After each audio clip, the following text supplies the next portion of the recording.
Sharada jewellers తెలంగాణలో మొట్టమొదటి factory outlet మన కొత్తపేటలో ఫిబ్రవరి 14న గొప్ప శుభారంభం. నేను స్పష్టంగా నేనే క్వశ్చన్ వేసిన అధ్యక్ష 21/12/2021లోనే పార్లమెంట్లో నేను ప్రశ్న వేసిన ఆ ప్రశ్నకు సంబంధించిన రిప్లై కూడా ఉంది.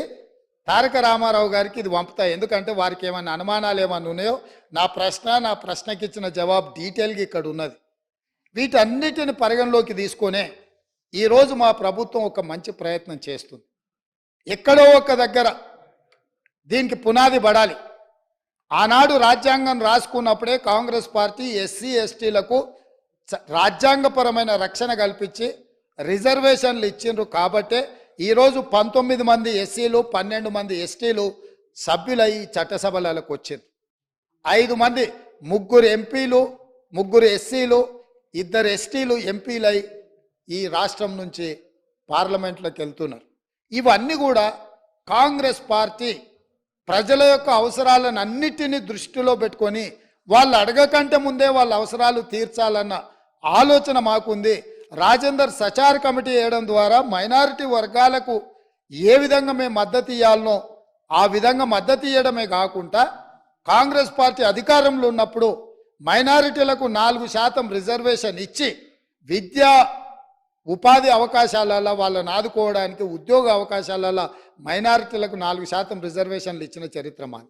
ఇక ఈరోజు మేనిఫెస్టో ఎన్నికలు హామీలు ఉన్న ఒకవేళ చర్చ చేయాలనుకుంటే తమరి అనుమతితోటి మళ్ళొకసారి ప్రత్యేకంగా చర్చ పెడదాం. మళ్ళీ వచ్చే సమావేశాలలో కానీ మీరు ఏదైనా ప్రత్యేకంగా సమావేశాలు ఇచ్చిన 2014-2018 ఎన్నికలలో మీ ఎన్నికల మేనిఫెస్టోలో ఏమేం పెట్టిండ్రు, ఏమేమి అమలు చేసిరు, 2023 ఎన్నికలలో మా మేనిఫెస్టోలో ఏం పెట్టినాం, ఈ 70 రోజుల్లో మేము ఏం అమలు చేసినాం, భవిష్యత్తులో ఏం అమలు చేయబోతున్నామో మేనిఫెస్టోల మీదనే ఓ ప్రత్యేకమైన చర్చ పెడతాం. మాకు ఎలాంటి అభ్యంతరం లేదు. ఒకవేళ మీరు ముందుకు వస్తే మీ సభాపక్ష నాయకుడిని మీ నాయకుడిని అడిగి వారి అనుమతి తీసుకొని రాండి. ఎందుకంటే మళ్ళీ మేము ఇక్కడ పెట్టినాక వారు వద్దన్నారు అనుకో, మీరు అందరూ మళ్ళీ సభలో లేకుండా బయటకు వెళ్తారు. కాబట్టి ఇప్పటికైనా పెద్దలు శ్రీహరి గారిని మీకు ఎలాంటి అనుమానం అక్కర్లేదు, మీ అనుభవాన్ని ఉపయోగించి ఈ ప్రభుత్వానికి మీరు ఏమైనా సూచన చేస్తా అంటే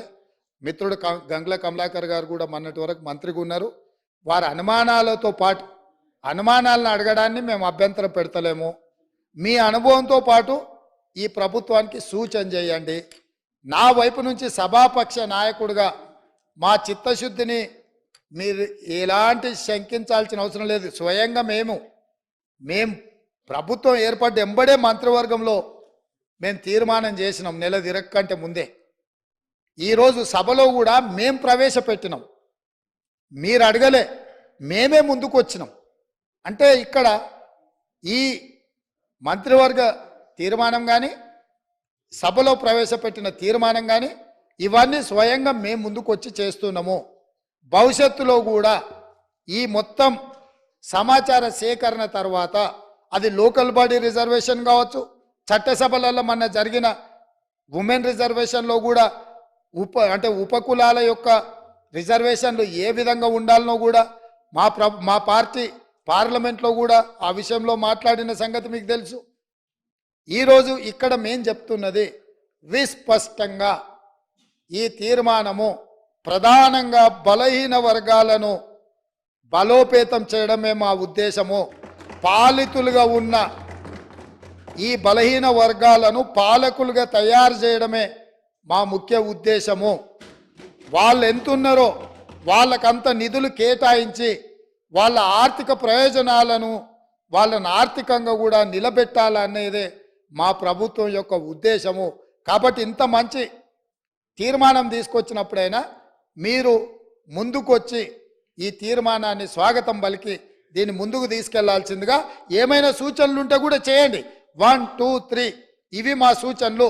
ఇందులో మీరు ఈ సూచనల ప్రకారం చేస్తే ఇంకా వాళ్ళకి మేలు జరుగుతుంది అని మీరు చెప్తే తప్పకుండా ప్రభుత్వం వాటిని పరిశీలిస్తుంది, సహేతుకమైన సూచనల్ని పరిగణలోకి తీసుకుంటుందని తమరి ద్వారా వారికి అందరికీ నేను తెలియజేస్తున్నా అధ్యక్ష.